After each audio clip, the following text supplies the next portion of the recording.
GMERS હોસ્પિટલમાં દર્દીના સ્વજનોમાં રોષ, દર્દીઓને સ્ટ્રેચર પણ ન મળતા હોવાનો આરોપ લાગ્યો છે. હોસ્પિટલનો સ્ટાફ અને સિક્યુરિટી ગેરવર્તણૂક કરે છે. GMERSના સુપ્રિન્ટેન્ડન્ટે કહ્યું, દર્દીના સ્વજનના તમામ આક્ષેપ ખોટા છે. હોસ્પિટલમાં જરૂરી તમામ સુવિધાઓ ઉપલબ્ધ હોવાની વાત કરી.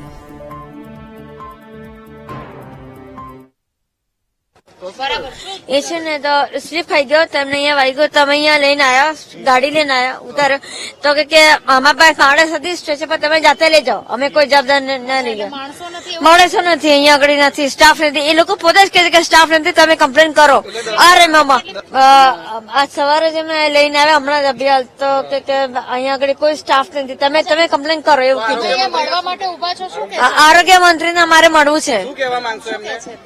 હું એમને કહીશ કે અહીંયા આગળ સ્ટાફ નથી, તમે કઈક કરો વ્યવસ્થા. પણ આવી રીતે ન ચાલે ને, બધા હેરાનગતિ થાય છે. આટલો બધો વર્કલોડ હોય, કઈ કમ્યુનિકેશન પ્રોબ્લેમ થઈ શક્યું હોય? ના, વર્કલોડ પહેલેથી જ છે. તમે લાસ્ટ અઠવાડિયા 2 મહિનાના જે બી સ્ટેટિસ્ટિક્સ કરાવો, બધું સ્ટેટિસ્ટિક્સ આપવા તૈયાર છું.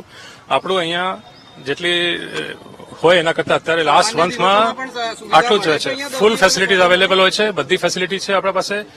પેશન્ટ કેરને પ્રાયોરિટી માનીને જ આ ગોત્રી હોસ્પિટલ ચાલી રહ્યું છે. એ વાતનું હું મારા બધા સ્ટાફ પ્રતિ એક કમિટમેન્ટ મેં બધા પાસે લીધું છે. કોઈ મિસબિહેવ નથી કરતું. દર્દી એટલે મરીઝ છે, ખોટું તો બોલતા નથી, પણ એમને સ્ટાફે કહ્યું કે સ્ટાફ નથી એટલે તમે રજૂઆત કરો. આવી હકીકત છે? ના, એવું કઈ નથી. તમે જુઓ, મારા જોડે નર્સિંગ સુપ્રિન્ટેન્ડન્ટ છે, કોઈ સ્ટાફની અછત નથી. પૂરેપૂરા સ્ટાફ છે, પૂરેપૂરા મેન પાવર છે. Don't worry for that. તમારા વતી બી કોઈ મેસેજ તમે ના આપતા. ગોત્રી હોસ્પિટલ પેશન્ટને સમર્પિત હોસ્પિટલ છે.